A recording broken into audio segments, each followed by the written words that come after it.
Hi, I'm Rebecca Hecking, author of The Sustainable Soul, Eco-Spiritual Reflections and Practices. Eco-spirituality is all about reconnecting with the earth. One can be a practicing member of any faith and still find inspiration from the natural world all around us. On the other hand, an eco-spiritual practice doesn't require any particular belief at all. It's a human thing. It's a living on earth thing. It's the missing link in the environmental movement. So let's reconnect.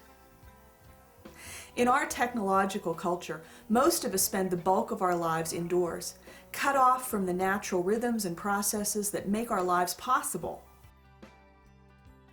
An altar or sacred space provides a touchstone to help us reconnect with something greater than ourselves, and creating one can be meaningful and fun.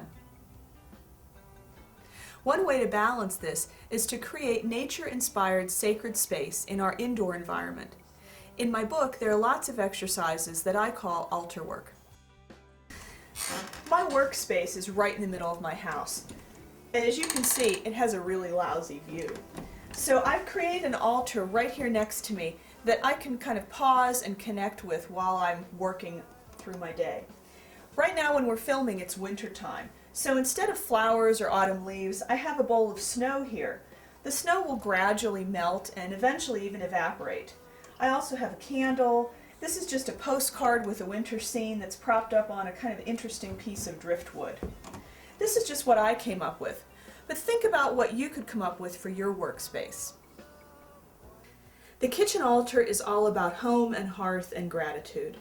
On my kitchen altar, which is right in the middle of my workspace, we have several things. First of all, I have kind of a Mother Nature figurine here, and her little bowl is filled with grain, which kind of reminds us that our food ultimately comes from the earth and not just shrink-wrapped in plastic from the supermarket. Next is a candle, which is kind of a symbolic hearth right in the middle of our kitchen. Next is a picture with a seed motif on it, which also seems very appropriate since all of our food ultimately grows from some sort of seed. And finally we have the basket here, which is full of garlic that I've grown in my own garden, along with the herbs along the side here. That will serve us well through the whole winter, and we'll cook it and make lots of yummy things. So the kitchen is the heart of the home, and the altar is really the heart of this kitchen.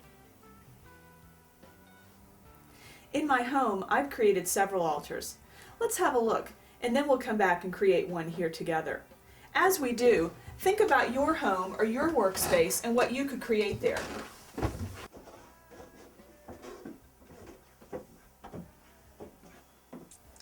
Several years ago, our family lost several of our pets in a fairly short time span. It was really difficult for our kids to cope.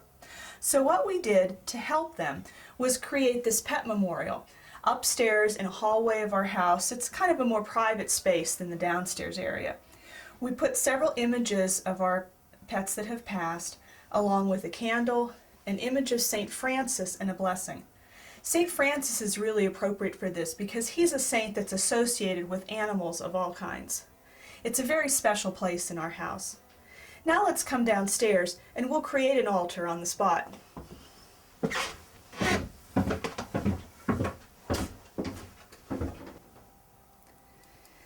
This altar is going to remind us that humans are just a tiny part of the Earth story.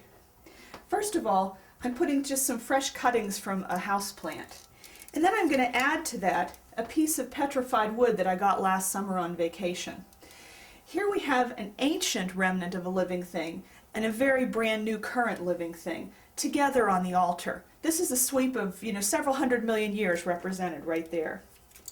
I'm going to add a pine cone, another living element right now, and a couple seashells to remind us that life began in the sea, as well as to remind us of our connection to the ocean today. Finally, I'm going to add just a few more stones. There. Now we have an altar that reminds us that we are part of something much bigger than ourselves. Whatever you create, update it regularly, keep it fresh, and enjoy. Come visit me on the web at RebeccaHecking.com. Thanks for watching.